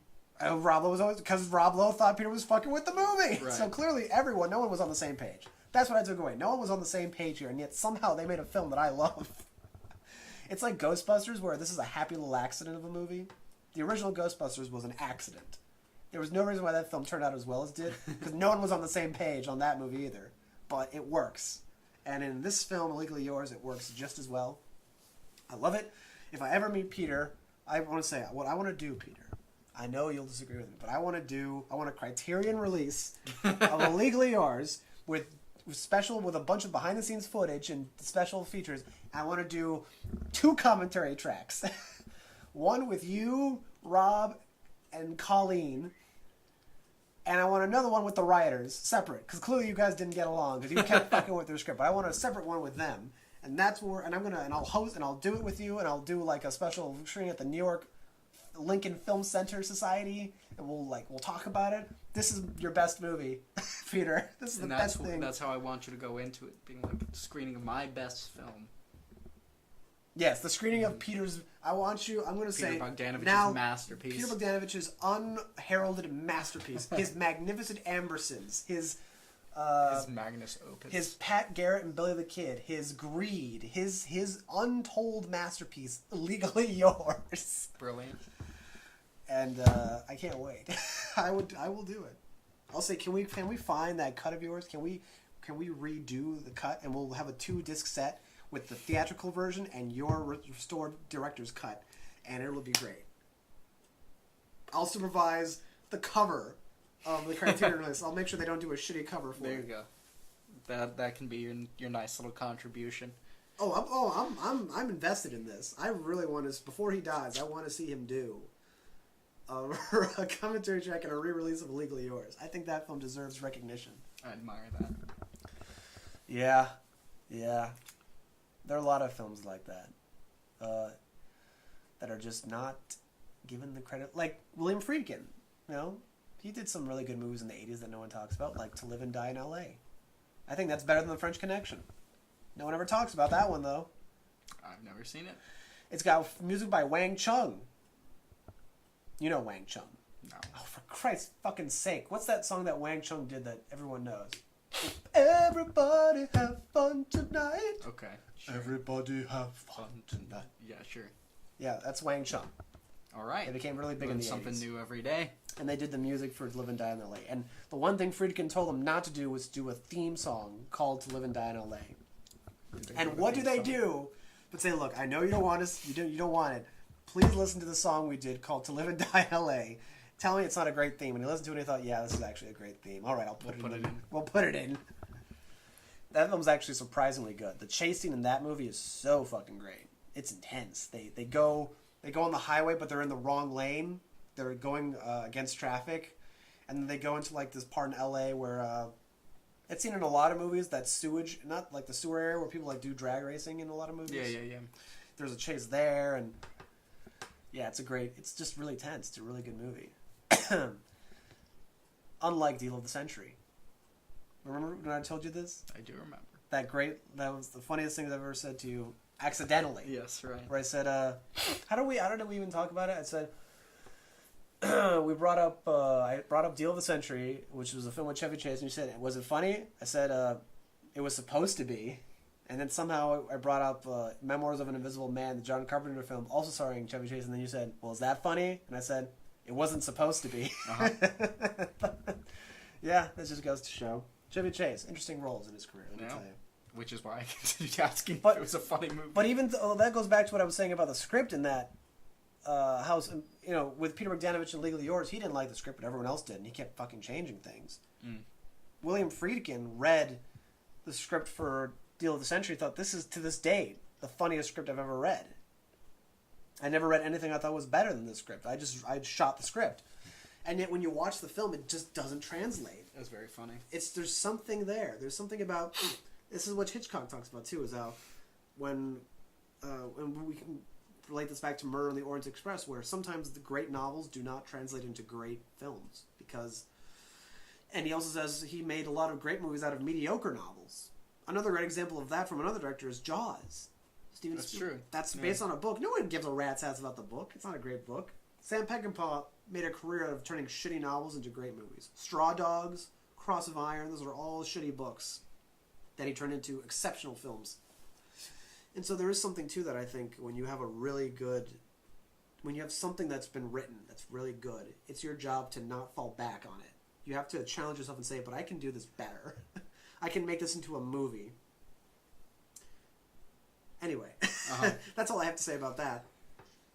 Don't ever trust the script, is what I'm saying. Don't ever trust that the script by itself is good enough.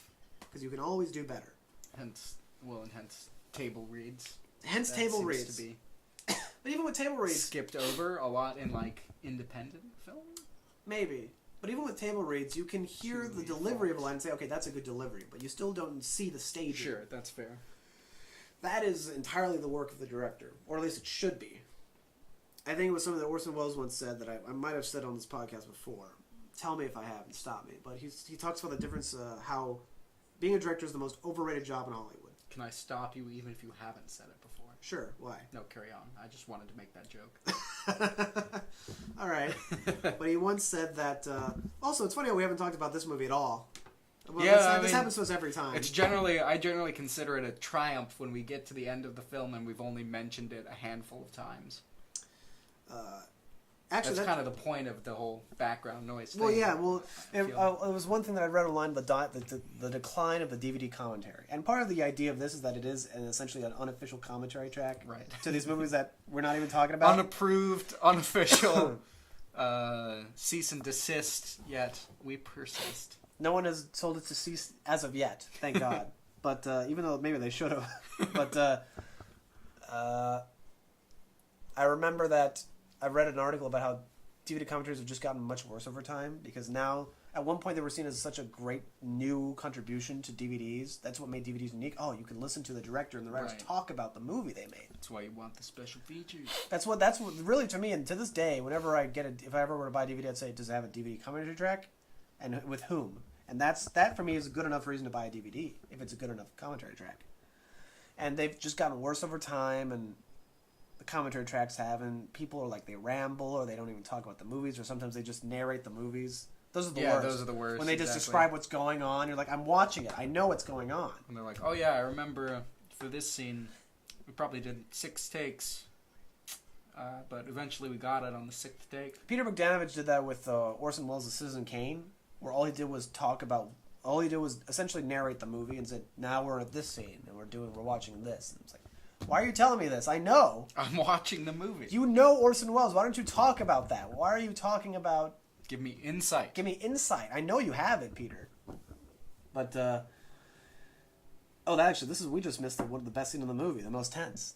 This is a good example of suspense, really. Because absolutely. She's in the apartment. The whole thing. We see her in the apartment, and she doesn't know he's coming, but we know he's coming. And it's like, I remember when I watched this in high school, in our film studies course, and everyone was so afraid. I thought, wow, this still works. You see it playing out like a terrifying diorama. These are all 17-year-olds, and yet this film still works. It's amazing. So this film actually is... It's amazing how Vertigo... I don't know if you know this, but Vertigo replaced Citizen Kane on the BFI Sight and Sound poll. I did not know. As the greatest film of all time. The Sight and Sound poll, which is, I guess, genuinely the most prestigious or the most respected or well-regarded of the polls, because it polls actual directors and critics and from all over the world, and they give their favorite films, and then they compile the list based on that. And just this last... was in 2012, I think. Oh, they do brilliant suspense. You see, that's great. But he sees her, and then he sees us. It's like, you see her signaling to him, and he notices the signal. So now he knows, and we know that he knows, and we know that they know that we know that. I remember the moment where he looks at the camera, the crowd. I remember watching in high school. They go, "Oh shit!" Oh! And take a breath. It was great. It was really well. The jig is up. I was genuinely impressed. I thought, wow, this is working on these people. That's amazing. I was very impressed. Like, good job, Hitch. We've now discussed the film too much. So back to what you were saying. You're right. We have discussed it too much. What was I even talking about? Talking about commentary tracks going downhill. Yeah, we were talking about commentary tracks going downhill.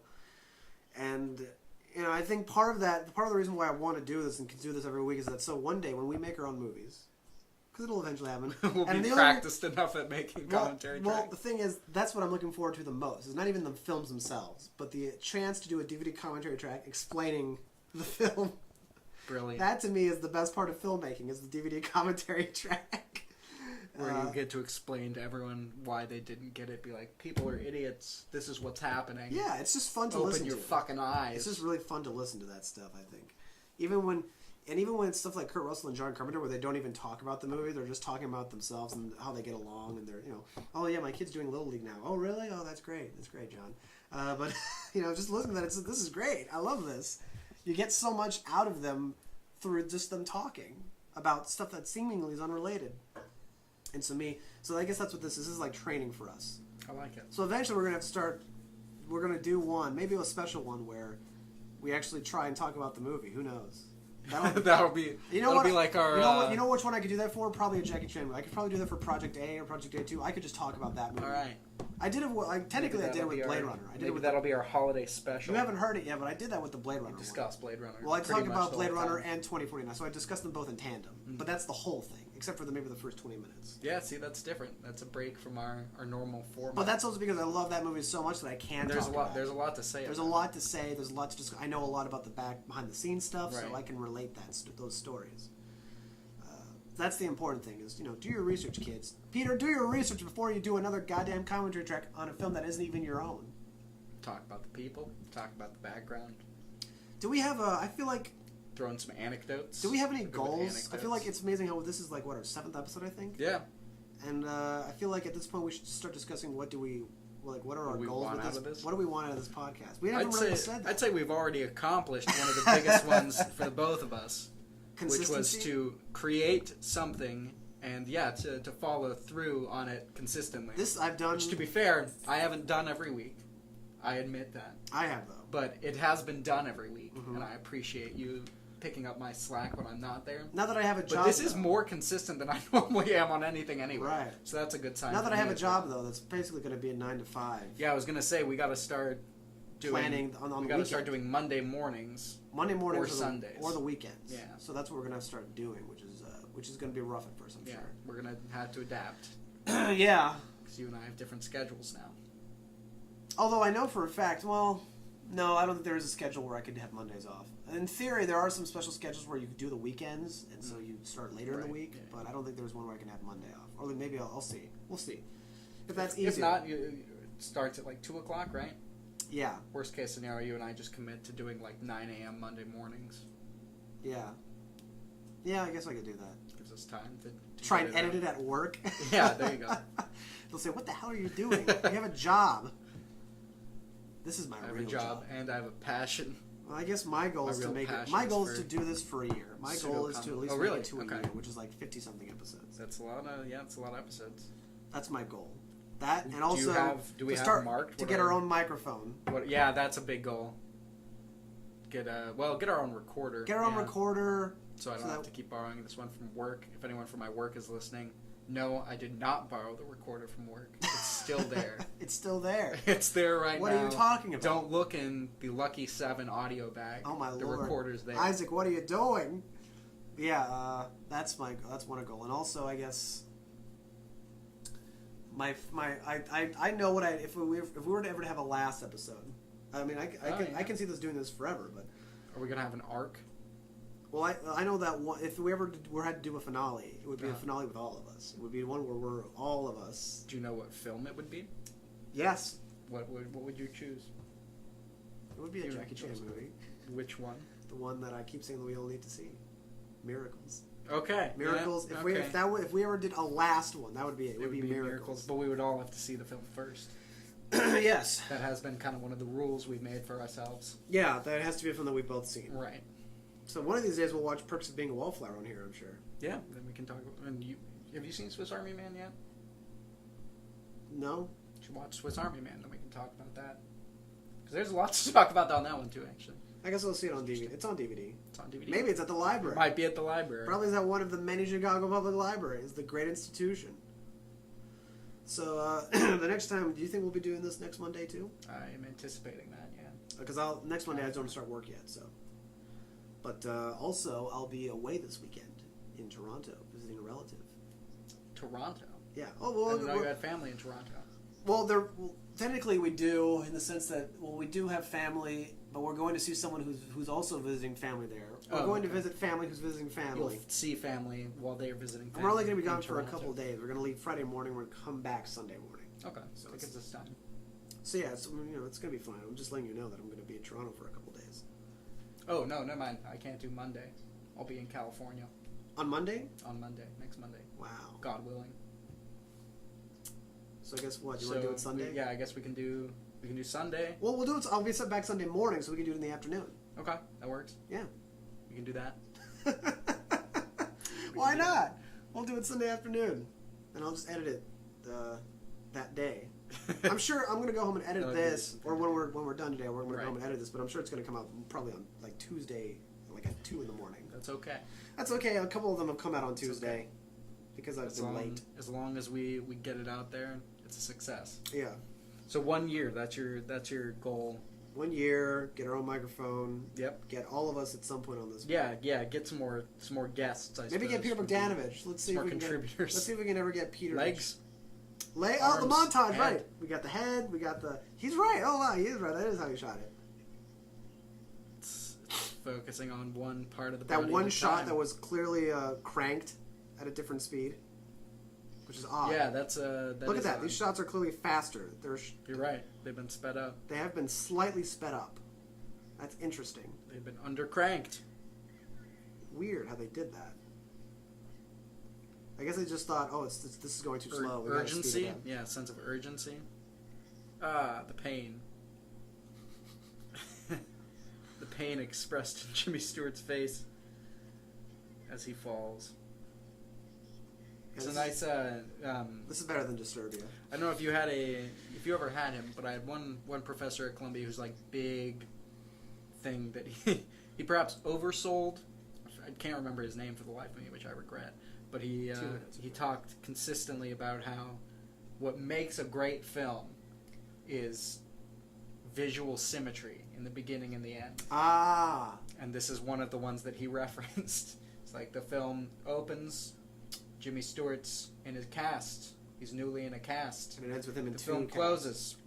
He's in two casts. Technically, the final shot of those Graves Kelly. There's well, yeah, he talked about it in the last several shots, Sure, the last sure. several images you see. There should be, and he mentioned this. He's like, you get the thermostat, Yeah. and it rack focuses to the apartment across the way. Which is We one see thing I never liked. how it begins. We see how it ends. It's my least favorite kind of shot. Is The pull other focus. one that I remember him referencing that I've never seen the film, but he's like the odd life of Timothy Green, whatever the extraordinary life of the Timothy one with Green. The kid who's a tree. Yeah, the kid who's for some reason has got like tree stuff. Yeah. I haven't seen that one either. Talks about the visual symmetry at the beginning and the end. Yeah, And there is a point to that. It's an effective storytelling method. I don't think it defines a good movie necessarily, but yeah, it's an interesting anecdote from Columbia College. Everyone gets a little bit of an arc here. Everyone gets a little bit of a resolution in this part where we just pan all the odds and see, oh, this is where.